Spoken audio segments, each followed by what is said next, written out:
ಸುಹಾಸಿನಿಗೆ ಮತ್ತೊಮ್ಮೆ ಸ್ವಾಗತ ವೀಕ್ಷಕರೇ. ಬದಲಾದ ಸಮಯದಲ್ಲಿ ಬದಲಾದ ವಿಭಿನ್ನ ರೀತಿಯಲ್ಲಿ ಸುಹಾಸಿನಿ ನಿಮ್ಮ ಮುಂದೆ ಬರ್ತಿದ್ದಾಳೆ. ಈಗಾಗಲೇ ಕಾಲರ್ಸ್ ಕೂಡ ರೆಡಿ ಆಗಿದ್ದಾರೆ. ಮಳವಳ್ಳಿಯಿಂದ ಕಮಲಾ ಕರೆ ಮಾಡಿದ್ದಾರೆ. ಕಮಲಾ, ನಿಮ್ಮ ಸಮಸ್ಯೆ ಏನಿದೆ ಡಾಕ್ಟರ್ನ ಕೇಳಿ. ಹಲೋ ಹಲೋ ಹಲೋ, ನಮಸ್ತೆ ಸರ್. ನಮಸ್ತೆ ಸರ್, ನನಗೆ ಒಂದು 3 ವರ್ಷ ಆಯ್ತು ನನಗೆ ಬ್ಯಾಕ್ ಪೇನ್ ಬಂದು ನನಗೆ ಕಾಲು ತುಂಬಾ ನೋವ್ತಾ ಇತ್ತು. ಹಲೋ, ಹೇಳಿ ಹೇಳಿ, ಕೇಳಿಸ್ತಾ ಇದೆ. ಅವಾಗ ನನಗೆ ಹಿಂದೆ ಸೊಂಟದ ಹತ್ರ ಒಂಚೂರು ಆಪರೇಷನ್ ಆಗಿದೆ ಸರ್, 3 ಇಂಚು. ಅದು ಈಗ ಏನಾಗಿದೆ ಸರ್ ಅಂದ್ರೆ ನನಗೆ ಮಂಡಿ ಎಲ್ಲ ತುಂಬಾ ನೋವು ಬಂದ್ಬಿಟ್ಟು ಕಾಲೆಲ್ಲ ಸ್ವಲ್ಪ ಪಾದಗಳಿದೆ ನೋಡಿ, ಅದೆಲ್ಲ ಸ್ವಲ್ಪ ಬೆಂಡ್ ಆಗ್ತಾರ ಕಾಣಿಸುತ್ತೆ. ತುಂಬಾ ಪೇನ್ ಇದೆ ಸರ್ ನನಗೆ. ಅದಕ್ಕೆ ಈಗಂತೂ ತುಂಬಾ ಒಂದು ತಿಂಗಳಿಂದ ತುಂಬಾ ಮಂಡಿ ಸಿಕ್ಕಾಬಟ್ಟೆ ನೋವು ಬಂದ್ಬಿಟ್ಟಿದೆ. ಅದಕ್ಕೆ ನಾವು ಮೂಳೆ ಡಾಕ್ಟರ್ ಹತ್ರ ತೋರಿಸಿ ಕಾಲು ಇದ್ ಮಾಡಿದ್ದಾರೆ, ಬರೀ ಟ್ಯಾಬ್ಲೆಟ್ಸ್ ಕೊಟ್ಟಿದ್ದಾರೆ ಸರ್ ನನಗೆ. ಆದ್ರೂ ಒಂದ್ ಸ್ವಲ್ಪನೂ ಕಮ್ಮಿ ಆಗ್ತಾ ಇಲ್ಲ. ನಾನು ನಿಮಾನ್ಸ್ ಅಲ್ಲಿ ಬೆಂಗಳೂರಿನಲ್ಲಿ ಆಪರೇಷನ್ ಮಾಡಿಸ್ಕೊಂಡಿದ್ದು. ಈಗ ತುಂಬಾ ಕಾಲ್ಗಳು ಪೇನ್ ಬರ್ತಾ ಇದೆ ಸರ್. ಸೊಂಟನೂ ಅಷ್ಟೇ, ಬಗ್ಗಿ ಸ್ವಲ್ಪ ಕೆಲಸ ಮಾಡಿದ್ರೆ ಆಗ್ತಾ ಇಲ್ಲ, ತುಂಬಾ ನೋವ್ತಾ ಇದೆ. ದಯವಿಟ್ಟು ಇದಕ್ಕೆ ಏನಾದ್ರು ಒಂದು ಇದು ಮಾಡಿ ಸರ್. ಓಕೆ, ನಿಮಗೆ ಎಷ್ಟು ವಯಸ್ಸಾಗಿದೆ ಮ್ಯಾಮ್? ನನಗೆ 45 ಸರ್. 45. ಓಕೆ, ನಿಮಗೆ ಇದು ಈಗ ಸೊಂಟ ನೋವು ಜಾಸ್ತಿ ಇದೆ, ಮಂಡಿ ನೋವು ಜಾಸ್ತಿ ಇದೆ? ನಿಮ್ಗೆ ಮಂಡಿ ತುಂಬಾ ಜಾಸ್ತಿ ಇದೆ ಸರ್. ಈಗ ಕೂತ್ಕೊಳಕ್ ಆಗ್ತಾ ಇಲ್ಲ, ಓಡಾಡ್ತೀನಿ ಕ್ಲೀನ್ ಆಗಿ ಸ್ವಲ್ಪ. ಓಕೆ, ಕಾಲು ತುಂಬಾ ಪೇನ್ ಬರುತ್ತೆ, ಮಂಡಿ ಸಿಕ್ಕಾಬಟ್ಟೆ ನೋವು ಬಂದ್ಬಿಟ್ಟಿದೆ ಸರ್. ಕೆಳಗಡೆ ಕೂತ್ಕೊಳ್ಳೋಕೆ ಕಷ್ಟ ಆಗ್ತಾ ಇದೆಯಮ್ಮ ನಿಮಗೆ? ಕೂತ್ಕೊಳ್ಳೋಕೆ ಕಷ್ಟ ಆಗ್ತಾ ಇದೆ ಸರ್ ತುಂಬಾ. ಓಕೆ ಮಾ, ಇದು ಆ್ಯಕ್ಚುಲಿ ಇದು ಸೇಮ್ ಪ್ರಾಬ್ಲಮ್ ಥರ ಇರಲ್ಲಮ್ಮ. ಇದು ಸೊಂಟದಿಂದ ಕಾಲು ನೋವು ಬರ್ತಾ ಇದ್ದು ನಾನು ಹೇಳಿದ್ದು, ಅದು ಕಾಲು ಜೋಮ್ ಇರೋದು, ಕಾಲು ಸ್ಪರ್ಶಗಾಮ ಕಮ್ಮಿ ಇದ್ದರೆ ಅದು ನರ ಪ್ರಾಬ್ಲಮ್ ಬರುತ್ತೆ. ಇದು ಮಂಡಿ ನೋವು ಏನಾಗುತ್ತೆ ಅಂದರೆ ಇದೇ ಥರ ಇದು ಸೊಂಟ ಸೌದೋಗುತ್ತಲ್ಲ, ಅದೇ ಥರ ಮಂಡಿ ಕೂಡ ಸೌದೋಗ್ಲಿಕ್ಕೆ ಚಾನ್ಸ್ ಇರುತ್ತೆ. ಸೊ ಕೆಳಗಡೆ ಕೂತ್ಕೊಂಡು ಎದ್ದಾಗ ನಮ್ಮದು ಮಂಡಿ ಒಳಗಡೆ ಒಂದು ಬುಷ್ ಥರ ಇರುತ್ತೆ. ಸೊ ನಿಧಾನಾಗಿ ವಯಸ್ಸಾಗಿ ಅದು ಸೌದೋಗಿದ ನಂತರ ಬುಷ್ ಸ್ವಲ್ಪ ಸೌದೋಗಿದ್ರೆ ಇದು ಮಂಡಿ ನೋವು ತುಂಬ ಜಾಸ್ತಿ ಆಗುತ್ತೆ. ಕೆಳಗಡೆ ಕೂತ್ಕೊಳ್ಳೋಕೆ ಕಷ್ಟ ಆಗ್ಬೋದು, ಕೆಳಗಡೆ ಕೂತ್ಕೊಂಡು ಎದ್ದಾಗ ನಿಮಗೆ ನೋವು ಜಾಸ್ತಿ ಆಗ್ಬೋದು. ಬಟ್ ಇದಕ್ಕೆ ಸಂಬಂಧ ಇಲ್ಲ ಆ್ಯಕ್ಚುಲಿ. ಸ್ಪೈನ್ ಪ್ರಾಬ್ಲಮ್ಗೆ ಇದು ಮಂಡಿ ನೋವು ಸಪ್ರೇಟಾಗಿ ಪ್ರಾಬ್ಲಮ್ ಇರುತ್ತೆ. ಸೊ ಮೂಳೆ ಡಾಕ್ಟರ್ ತೋರಿಸುವಾಗ ಅವ್ರಿಗೆ ಎಕ್ಸ್ರೇ ಮಾಡಿಲ್ಲ ಅಂದರೆ ನೀವು ಒಂದು ಸತಿ ಎಕ್ಸ್ರೇ ಮಂಡಿದು ಸಪ್ರೇಟ್ ಎಕ್ಸ್ರೇ ಮಾಡಿದರೆ ಒಳ್ಳೆಯದು. ನಿಂತ್ಕೊಂಡು ಒಂದು ಎಕ್ಸ್ರೇ ಮಾಡಿದರೆ ಒಳ್ಳೆಯದಾಗುತ್ತೆ. ಅದರಿಂದ ನಿಮ್ಗೆ ಮಂಡಿ ತೊಂದರೆ ಏನಿದೆ ನಮ್ಗೆ ಗೊತ್ತಾಗ್ಬಿಡುತ್ತೆ.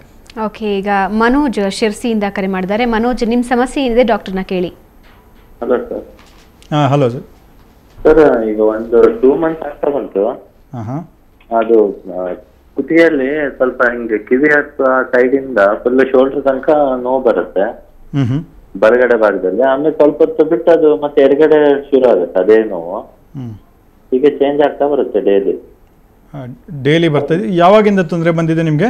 ಈಗ ಒಂದು 1 ಮಂತ್ ಆಯ್ತು. ಮೊದಲು 1-2 ಮಂತಿಂದ ಒಂದು ಸ್ವಲ್ಪ ಬಂದಿತ್ತು. ಈಗ 1 ಮಂತ್ ಆಯ್ತು, ಅದು ಕಡಿಮೆನೇ ಆಗ್ತದೆ. ಮತ್ತೆ ಟಾನ್ಸಿಲ್ ಇದೆ ಸರ್ ನಂಗೆ. ಸಾರಿ, ಟಾನ್ಸಿಲ್ ಇದೆ ನಂಗೆ. ಇನ್ನೊಂದ್ಸಲ ಹೇಳಿ ಮನೋಜ್. ಟಾನ್ಸಿಲ್ ಇದೆ ನಂಗೆ. ಟಾನ್ಸಿಲ್ ಇದೆ. ಟಾನ್ಸಿಲ್ಸ್. ಓಕೆ, ಟಾನ್ಸಿಲ್ ಇದೆ. ಈ ಕುತ್ತಿಗೆ ನೋವಿಂದ ಮತ್ತೆ ಆ ನೋವು ಜಾಸ್ತಿ ಆಗ್ತಾ ಇದೆ. ಓಕೆ ಸರ್, ಇದು ಟಾನ್ಸಿಲ್ಸಿಂದ ನಿಮಗೆ ಇದು ಕತ್ ನೋವು, ಇದು ಕೈ ಶೋಲ್ಡರ್ ನೋವು ಬರಲ್ಲ ಸರ್, ಅದು ಬೇರೆ ತೊಂದರೆನೇ. ಇದು ಕತ್ ನೋವು ಅಂದರೆ 1 ತಿಂಗಳಿಂದ ಮಾತ್ರ ಇದೆ ಅಂದರೆ ಡೆಫಿನೆಟ್ಲಿ ನಿಮ್ಮದು ಮಾತ್ರೆ ತೊಗೊಂಡು ಸ್ವಲ್ಪ ನೋವು ಮಾತ್ರೆ ತೊಗೊಂಡು ಸ್ವಲ್ಪ ಎಕ್ಸಸೈಸ್ ಮಾಡಿದರೆ ನಿಮಗೆ ಇಂಪ್ರೂವ್ಮೆಂಟ್ ಆಗ್ಲಿಕ್ಕೆ ಚಾನ್ಸ್ ಜಾಸ್ತಿ ಇರೋದು. ನಿಮ್ಮದು ಕೈ ಶಕ್ತಿ ನಾರ್ಮಲ್ ಇದೆ, ಸ್ಪರ್ಶಿಗಾನ ನಾರ್ಮಲ್ ಇದ್ದರೆ, ಕೈಯಲ್ಲಿ ಏನು ಕಷ್ಟನೇನು ಆಗ್ತಾನಿಲ್ಲ ಅಂದರೆ ಡೆಫಿನೆಟ್ಲಿ ನಿಮ್ಮ ಮಾತ್ರೆ ಎಕ್ಸಸೈಸಲ್ಲಿ ಇಂಪ್ರೂವ್ಮೆಂಟ್ ಬರಲಿಕ್ಕೆ ಚಾನ್ಸ್ ಇದೆ. ಏನು ಹೆದರ್ಕೊಳ್ಳೋಕೆ ಏನು ವಿಷಯ ಇಲ್ಲ. ಸೊ ಡೋಂಟ್ ವರಿ, ಇಲ್ ಗೆಟ್ ಬೆಟರ್. ಓಕೆ, ಈಗ ಹುಬ್ಬಳ್ಳಿಯಿಂದ ಸುನೀತಾ ಕರೆ ಮಾಡಿದ್ದಾರೆ. ಸುನೀತಾ, ನಿಮ್ಮ ಪ್ರಶ್ನೆ ಏನಿದೆ ಡಾಕ್ಟರ್ನ ಕೇಳಿ. ಹೇಳಿ ಮಾ. ಮಾತಾಡಿ ಸುನೀತಾ ಅವ್ರ ಜೊತೆ. ಹಲೋ, ನಮಸ್ಕಾರ ಡಾಕ್ಟ್ರೆ. ನಮಸ್ಕಾರ. ನಮ್ಗೆ ಅಂದ್ರೆ ಸೊಂಟ ನೋವು ತುಂಬಾ ಇದೆ ರೀ. ಬೆಳಗ್ಗೆ ಕುಂದ್ರಕ್ಕೆ ಆಗಂಗಿಲ್ಲ ನೋಡಿ, ತುಂಬಾ ನೋವು ಬರ್ತಿದೆ. ತುಂಬಾ ಡಾಕ್ಟರ್ ಎಲ್ಲ ತೋರಿಸಿದೀವಿ, ಕಡಿಮೆನೆ ಆಗ್ತಾ ಇದಿಲ್ಲ. ಅದಕ್ಕೆ ಫೋನ್ ಮಾಡಿದೆ, ಏನ್ ಅಂತ ಕೇಳ್ಬೇಕು. ಓಕೆ, ಸೊಂಟ ನೋವಿಂದ ನಿಮ್ಗೆ ಸೊಂಟ ಮಾತ್ರ ನೋವಿದೆಯಾ, ಕಾಲು ಕೂಡ ನೋವಿದೆ, ಜಸ್ಟ್ ಸೊಂಟ ನೋವಿದೆ ನಿಮ್ಗೆ? ಸೊಂಟ ಇದೆ, ಬೆನ್ನು ಹಿಂಗೆ ಸ್ಟ್ರೇಟ್ ಮಾಡಕ್ಕೆ ಬರಲ್ಲ, ಮತ್ತೆ ಬೆಳಗ್ಗೆ ಕುಂದ್ರಕ್ಕೆ ಬರಂಗಿಲ್ಲ. ಅಂದ್ರೆ ಮೈ ಭಾರ ಬಿಡಕ್ ಆಗಂಗಿಲ್ಲ ರೀ. ಸೊ ಈ ಥರ ಇದ್ದಾಗ ನೀವು ಮಾತ್ರ ಅಲ್ಲ, ನೀವು ಅದ್ರ ಜೊತೆಗೆ ಸ್ವಲ್ಪ ಒಂದು ಎಕ್ಸ್ರೇ ಕೂಡ ಮಾಡಿದರೆ ಒಳ್ಳೆಯದಾಗತ್ತೆ. ಅದರಿಂದ ನಿಮ್ಗೆ ಡೀಟೇಲಾಗಿ ಏನು ಮೂಳೆಯಲ್ಲಿ ಏನು ತೊಂದರೆ ಇದೆ, ಸೌದೋಗಿದೆಯಾ, ಏನಾದರೂ ಬೇರೆ ತೊಂದರೆ ಆಗ್ತಾಯಿದೆ ನಮ್ಗೆ ಗೊತ್ತಾಗ್ಬಿಡುತ್ತೆ ಅದರಿಂದ. ಸೊ ನಂದು ಸಜೆಷನ್ ಏನಂದರೆ ನೀವು ಡೆಫಿನೆಟ್ಲಿ ಒಂದು ಸತಿ ಎಕ್ಸ್ರೇ ಮಾಡಿದರೆ ಒಳ್ಳೆಯದು. ಸುಮ್ಮನೆ ಟ್ಯಾಬ್ಲೆಟ್ಸ್ ತೊಗೊಳ್ಳೋದೇ ಮಾತ್ರ ಸಾಕಾಗೋದಿಲ್ಲ. ಕಂಟಿನ್ಯೂಸ್ ಆಗಿ ಪೇನ್ ಬರ್ತಾ ಇದೆ ಅಂದರೆ ನೀವು ನೆಕ್ಸ್ಟ್ ಸ್ಟೆಪ್ ಅಂದರೆ ಒಂದು ಇನ್ವೆಸ್ಟಿಗೇಷನ್ ಅಂದರೆ ಎಕ್ಸ್ರೇ ಮಾಡಿಬಿಟ್ಟು ನೋಡಿದ್ರೆ ಒಳ್ಳೆಯದಾಗತ್ತೆ. ಓಕೆ, ಈಗ ರಾಘವೇಂದ್ರ ಬಾಗೇಪಲ್ಲಿಯಿಂದ ಕರೆ ಮಾಡಿದ್ದಾರೆ. ರಾಘವೇಂದ್ರ, ನಿಮ್ಮ ಪ್ರಶ್ನೆ ಇದೆ, ಡಾಕ್ಟರ್ನ ಕೇಳಿ. ನಮಸ್ಕಾರ. ಮಾತಾಡಿ ರಾಘವೇಂದ್ರ, ಟಿವಿ ನೋಡ್ಕೊಂಡು ಮಾತಾಡಬೇಡಿ, ಡೈರೆಕ್ಟ್ ಆಗಿ ಮಾತಾಡಿ. ನಮಸ್ಕಾರ ಸರ್. ನಮಸ್ಕಾರ ಸರ್, ನಾವು ಹೇಳಿ ಸರ್, ತಮ್ಮ ಪ್ರಶ್ನೆ ಹೇಳಿ. 20 ವರ್ಷಗಳ ಹಿಂದೆ ಬಿದ್ದೋಗ್ಬಿಟ್ಟಿದ್ದೀವಿ ಸರ್. ಓಕೆ. ಅದು ಸ್ವಲ್ಪ ಸೊಂಟ ನೋವಿತ್ತು. ಹ್ಮ್. ಅದು ಮೊನ್ನೆ ಇದು ದೊಡ್ಡಬಳ್ಳಾಪುರದಲ್ಲಿ ತೋರಿಸ್ಕೊಂಡಿದ್ವಿ ಸರ್. ಹ್ಮ್. ಅವರು ಬೆಲ್ಟ್ ಕೊಟ್ಟಿದ್ರು. ಹ್ಮ್. ಆ ಬೆಲ್ಟ್ ಯೂಸ್ ಮಾಡ್ಕೊಂತ ಇದ್ವಿ. ಮೊನ್ನೆ ಒಂದು 50 kgs ಒಂದು ಬ್ಯಾಗ್ ಇರ್ತಿದೆ ಸರ್ ಎಡಗಡೆ. ಅದು ಸ್ಪೈನಲ್ ಡಿಸ್ಕ್ ಅಂತ ಇವಾಗ ಹೇಳಿದ್ರಲ್ಲ ನೀವು, ಅದು ಸ್ವಲ್ಪ ಡೌನ್ ಆಗಿದೆ ಸರ್. ಎಡಗಾಲು ನನಗೆ ಸ್ವಲ್ಪ ಜೋಮ್ ಬರ್ತಿದೆ. ಹೌದಾ? ಓಕೆ. ಹೌದು ಸರ್, ಅದಕ್ಕೆ ಸ್ವಲ್ಪ ನೀವು ಯಾವ್ದಾದ್ರು. ಸೊ ಈಗ ನಿಮಗೆ ಭಾರ ಎತ್ತಿದ ನಂತರ ಈಗ 2-3 ದಿವಸದಿಂದ ಮಾತ್ರ ನಿಮಗೆ ಜೋಮ್ ಬರ್ತಾ ಇದೆ ಅಲ್ಲ ಸರ್? ಒಂದು 15 ಡೇಸಿಂದ ಬರ್ತಿದೆ. 15 ಡೇಸಿಂದ ಬರ್ತಾ ಇದೆ. ಓಕೆ. ಸೊ ಇದು ಭಾರ ಎದ್ದಾಗ ಏನಾಗುತ್ತೆ ಅಂದರೆ ಇದು 2 ಮೂಳೆ ಮಧ್ಯದಲ್ಲಿ ಡಿಸ್ಕ್ ಇರೋದು ಸ್ವಲ್ಪ ಪ್ರೆಸ್ ಥರ ಆಗಿಬಿಟ್ಟು ಹಿಂದೆ ನರ ಡಿಸ್ಕ್ ಸ್ವಲ್ಪ ಹಿಂದೆ ಬಂದುಬಿಡುತ್ತೆ. ಆವಾಗ ನರದಲ್ಲಿ ಒತ್ತಡ ಬಂದಾಗ ನಿಮಗೆ ಕಾಲು ಜೋಮ್ ಥರ ಆಗ್ಬೋದು.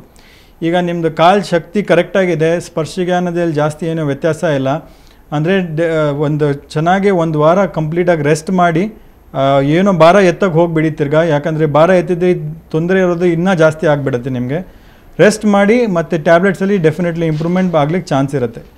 ಇದು ನೀವು ಟ್ಯಾಬ್ಲೆಟ್ಸ್ ತೊಗೊಂಡು ನಿಮಗೆ ಏನೂ ಗುಣ ಆಗ್ತಾನಿಲ್ಲ, ನೀವು 3 ತಿಂಗಳು ಟ್ರೈ ಮಾಡಿದಿರಿ ಅದರಿಂದ ಕೂಡ ಗುಣ ಏನೂ ಆಗ್ತಾನಿಲ್ಲ ಅಂದರೆ ಆವಾಗ ನೆಕ್ಸ್ಟ್ ಸ್ಟೆಪ್ ಏನು ಮಾಡ್ಬೋದು ಅಂತ ನೋಡಬೇಕು. ಬಟ್ ಫಸ್ಟ್ ನೀವು ಟ್ಯಾಬ್ಲೆಟ್ಸಲ್ಲಿ ಟ್ರೈ ಮಾಡಿ, ಏನೋ ಕಮ್ಮಿ ಆಗಿಲ್ಲ ಅಂದರೆ ಆದಮೇಲೆ MRI ಸ್ಕ್ಯಾನ್ ಮಾಡಬೇಕಾಗ್ಬೋದು ನಿಮಗೆ. ಓಕೆ, ಈಗ ಹೈದರಾಬಾದಿಂದ ಕಲಾವತಿ ಕರೆ ಮಾಡ್ತಾರೆ. ಕಲಾವತಿ, ನಿಮ್ಮ ಪ್ರಶ್ನೆ ಏನಿದೆ ಡಾಕ್ಟರ್ನ ಕೇಳಿ. ಹೇಳಿಮ್ಮ, ಮಾತಾಡಿ ಕಲಾ. ಹಲೋ ಸರ್, ನನಗೆ ಬೆನ್ನು ಆಗಿದೆ. 1 ವೀಕ್ ಆಯ್ತು. ಡೈಲಿ ಎಕ್ಸರ್ಸೈಸ್ ಮಾಡ್ತಾ ಇದ್ದೆ. ಹಲೋ. ಹಾ, ಹೇಳಿಮ್ಮ.